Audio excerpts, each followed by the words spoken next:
కనుల చేసిన మాయ ఎపిసోడ్ 2. నులివెచ్చని వేడితో సూర్యుడు ఉదయిస్తూ ఉంటాడు. రాత్రంతా అంకుష్కి నిద్ర పట్టదు. కళ్ళు మూసుకుంటే అమృతానే కనబడుతూ ఉంటుంది. తన కళ్ళే ఎక్కువగా గుర్తొస్తూ ఉంటాయి. ఉదయం లేస్తూనే ఇవాళ ఎలాగైనా ఆ అమ్మాయి పేరు మరియు వివరాలు కనుక్కొని తీరాలి అని అనుకుంటాడు అంకుష్. నిద్ర లేచి వాకింగ్కి వెళ్దామని బయటకు వస్తాడు అంకుష్. దగ్గరలో ఉన్న పార్కుకు వెళ్ళి వాకింగ్ చేద్దాం అనుకుంటాడు. తన పెంపుడు కుక్క అయిన స్కూపీని తీసుకుని పార్కుకి వెళ్తాడు. పార్కులో వాకింగ్ చేస్తూ ఉండగా పార్కు గేటు బయట స్కూటీ మీద వెళ్తూ అమృత కనిపిస్తుంది. అంకుష్కి ఏం చేయాలో తెలియదు. చుట్టుపక్కల ఎక్కడా కూడా తన వెహికల్స్ ఉండవు. అలాగే పరిగెత్తుకుంటూ వెళ్ళి తనని ఆపాలని అనుకుంటాడు. సడన్గా ఆగిపోయి నిన్న నైట్ నుంచి ఎవరిని చూసినా తనను చూసినట్లుగానే అనిపిస్తుంది. ఒకవేళ వెళ్ళేది వేరే వాళ్ళైతే అస్సలు బాగోదేమో అని ఆగిపోతాడు. అయినా ఈరోజు ఎలాగైనా ఆ ఈవెంట్ ఆర్గనైజర్ సబ్ కాంట్రాక్టర్ని పట్టుకుని తీరుతాను అని అక్కడి నుంచి బయలుదేరుతాడు. ఇంటికి వెళ్ళి విశ్వకి కాల్ చేస్తాడు. విశ్వ ఎక్కడున్నా అర్జెంటుగా ఇంటికి రా అని అంటాడు అంకుష్. ఎందుకు అంకుష్, ఏమైనా పని ఉందా అని అంటాడు విశ్వ. అరే విశ్వ, నేను నీకు నిన్నే చెప్పాను కదా, ఇవాళ ఈవెంట్ ఆర్గనైజర్ సబ్ కాంట్రాక్టర్ని మనం కలవాలి. తను ఎవరో తెలుసుకునేదాకా నాకు మనశ్శాంతి లేదురా బాబు అని అంటాడు. దానికి విశ్వ, తనను ఏమైనా ప్రేమిస్తున్నావా ఏంటి, అంత ఆసక్తి చూపుతున్నావు అని అంటాడు. దానికి అంకుష్, లేదు విశ్వ, ఇంకా అంత దూరం వెళ్ళలేదు. కానీ అసలు ఆ ఫీలింగ్ ఏమిటో నాకే ఇప్పటి వరకు తెలియడం లేదు. తన కళ్ళని చూస్తూ ఉండాలని అనిపిస్తుంది. ఇదొకటి మాత్రమే ప్రస్తుతానికి నీతో చెప్పగలను. నువ్వు త్వరగా రా అని ఫోన్ కట్ చేస్తాడు. ఫోన్ కట్ చేసిన తర్వాత అంకుష్ తనను తాను అద్దంలో చూసుకుంటూ అమృతాన్ని ఊహించుకుంటాడు. అసలు ఎవరు నువ్వు, ఇంత అందంగా ఎలా పుట్టావు, ఆ కళ్ళను చూస్తుంటే నా చుట్టూ ఏం జరుగుతుందో నాకే తెలియడం లేదు. ఇప్పటి వరకు ఏ అమ్మాయిని చూసినా నాకు ఇలాంటి ఫీలింగ్స్ రాలేదు. మొదటిసారిగా నిన్ను చూస్తుంటే నాకెందుకనో నాకే తెలియని కొత్త ఫీలింగ్స్ నాకు కలుగుతున్నాయి అని అనుకుంటాడు. త్వరగా రెడీ అయ్యి తన వెహికల్ని తీసుకుని నేరుగా విశ్వ ఇంటికి వెళ్తాడు. విశ్వ అప్పటికే రెడీ అవుతూ ఉంటాడు. అంకుష్ని చూసిన విశ్వ, ఏంటి చెప్పా పెట్టకుండా డైరెక్ట్గా ఇంటికి వచ్చేసావు, నేను వస్తానని చెప్పాను కదా అంటాడు విశ్వ. లేదు, తన గురించి తెలుసుకోవాలి అనే ఆసక్తి నాకు ఇంకా ఎక్కువ అవుతుంది విశ్వ, నువ్వు త్వరగా రెడీ అయ్యిరా వెళ్దామంటాడు. సరే వస్తున్నానుండు అని విశ్వ రెడీ అయ్యి అంకుష్తో కారులో బయలుదేరుతారు. సబ్ కాంట్రాక్ట్ ఉండే లొకేషన్కి వెళ్ళి సబ్ కాంట్రాక్టర్ని కలుస్తారు. ఆ సబ్ కాంట్రాక్టర్ ఇలా అంటాడు, నేను కేవలం టేబుల్స్ మరియు చైర్స్ మాత్రమే సప్లై చేస్తాను. వాళ్ళ నెంబర్ నా దగ్గర ఉంది. తను ప్రియా ఈవెంట్స్కి ఆర్గనైజర్గా ఈ మధ్యనే వైజాగ్కి వచ్చింది. తన పేరు నాకు అంతగా గుర్తులేదు, కానీ నేను ఒక నెంబర్ ఇస్తాను. అది ప్రియా ఈవెంట్ ఆఫీస్ నెంబర్. ఆ నెంబర్కి కాల్ చేసి డీటెయిల్స్ అడిగి తెలుసుకోవచ్చు అని నెంబర్ని అంకుష్కి ఇస్తాడు. అంకుష్ వెంటనే కారులోకి వెళ్ళి చిరునవ్వుతో ఆ నెంబర్కి డయల్ చేస్తాడు. విశ్వ వచ్చి కార్ డోర్ ఓపెన్ చేసి డ్రైవింగ్ చేయడం స్టార్ట్ చేస్తాడు. అంకుష్ డయల్ చేసిన నెంబర్ ఒక టెలికాలర్ అటెండ్ చేస్తుంది. అంకుష్ అమృత గురించి అడగకుండా వాళ్ళు ఒక పార్టీ ఆర్గనైజ్ చేయాలి అని, దానికి ఎంత అమౌంట్ తీసుకుంటారు అనే విషయాలు మాట్లాడాలని ఆఫీస్ అడ్రస్ కనుక్కుంటాడు.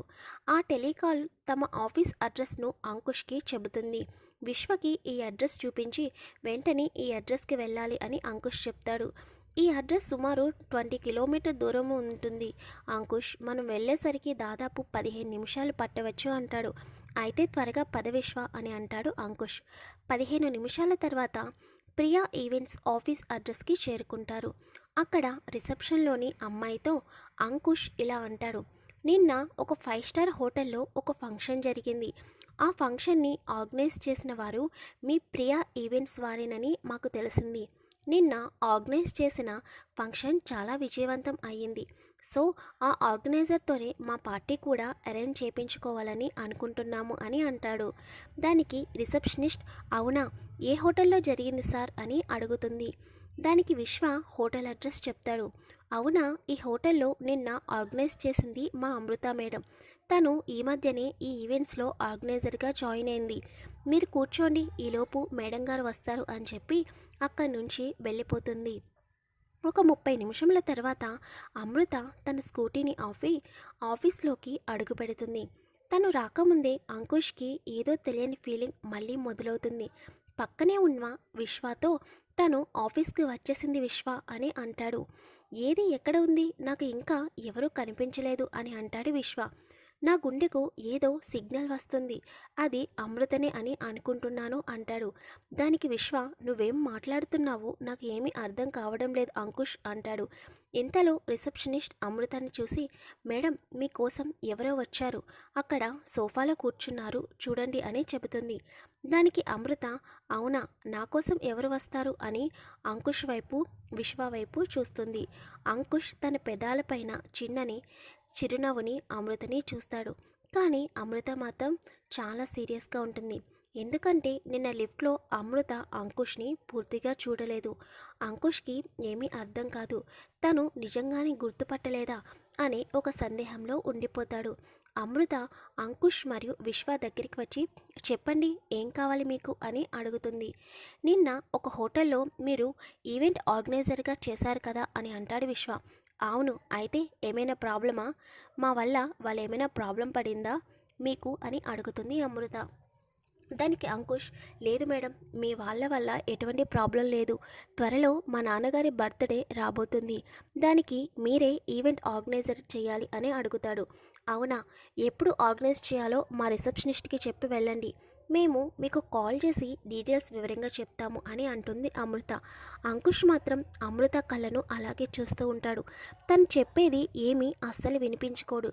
వెంటనే అమృత అంకుష్ ముఖం పైన చిటిక వేసి, హలో, నేను చెప్పింది నీకు అర్థమైందా సార్ అని అంటుంది. వెంటనే అంకుష్, అర్థమైంది మేడం అని అంటాడు. అమృత వెంటనే రిసెప్షన్లో ఉన్న అమ్మాయిని పిలిచి వాళ్ళ దగ్గర కాంటాక్ట్ నెంబరు మరియు వివరాలను తీసుకుని నాకు ఫైల్ చేసి సబ్మిట్ చేయని చెప్పి తన క్యాబిన్లోకి వెళ్ళిపోతుంది అమృత.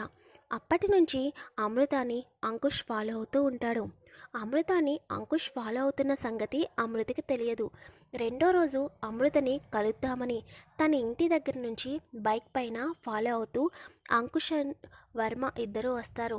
అమృత బైక్ రిపేర్ అవ్వడంతో బస్ స్టాప్లో బస్ కోసం వెయిట్ చేస్తూ ఉంటుంది.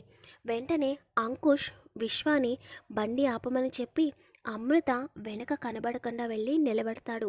అమృత బస్ కోసం చాలా హడావిడిగా వెయిట్ చేస్తూ ఉంటుంది.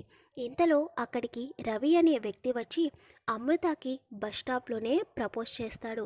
రవిని చూడంగానే అంకుష్కి విపరీతమైన కోపం వస్తుంది. ఎవడి వీడు సడన్గా వచ్చి ప్రత్యక్షమయ్యాడు అని అనుకుంటూ ఉంటాడు. కానీ అమృత మాత్రం వాడిని అస్సలు పట్టించుకోకుండా అక్కడి నుంచి పక్కకు వెళ్ళి నుంచుంటుంది. రవి వదలకుండా అమృత వెంట వెళ్తాడు. వెళ్ళి అక్కడ నిలబడి మళ్ళీ ప్రపోజ్ చేస్తాడు. వెంటనే అమృత తన కాలికున్న చెప్పు తీసి రవి ముఖంపై కొడుతుంది.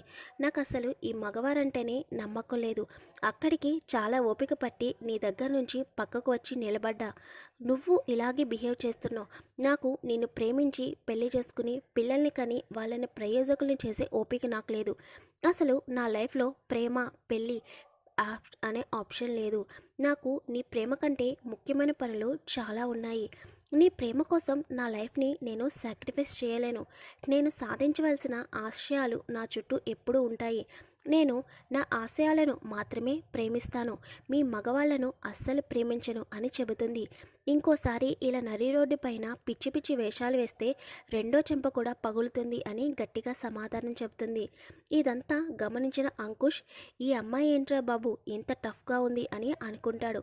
అసలు అమృతకి మగవాళ్ళంటే ఎందుకు ఇష్టం లేదు, ప్రేమ పెళ్ళి అంటే ఎందుకంత ద్వేషించుకుంటుంది, మనం ఒకవేళ ఈ అమ్మాయిని నిజంగా ప్రేమించినా నా ప్రేమను అసలు యాక్సెప్ట్ చేస్తుందా అని చాలా సందేహాలు ఒక్కసారిగా అంకుష్ మనసులోకి వచ్చి పడతాయి. ఇప్పుడు అంకుష్ ఏ విధమైన నిర్ణయం తీసుకుంటాడు, మనకి కూడా ఇలాగే రిజెక్ట్ చేస్తుందా అని ఆలోచిస్తాడా, లేక ఏదైనా పర్వాలేదు తనకు ఎలాగైనా దగ్గరవ్వాలని ముందుకు వెళ్తాడా తెలియదు. అంకుష్ తీసుకుపోయే నిర్ణయం గురించి నెక్స్ట్ ఎపిసోడ్లో తెలుసుకుందాం. మీకు ఈ వీడియో నచ్చినట్లయితే ప్లీజ్ లైక్ చేయండి, షేర్ చేయండి, ఛానల్ని సబ్స్క్రైబ్ చేసుకోండి. ప్రతి ఒక్కరూ ప్లీజ్ స్టోరీ ఎలా ఉందో కామెంట్ చేయండి.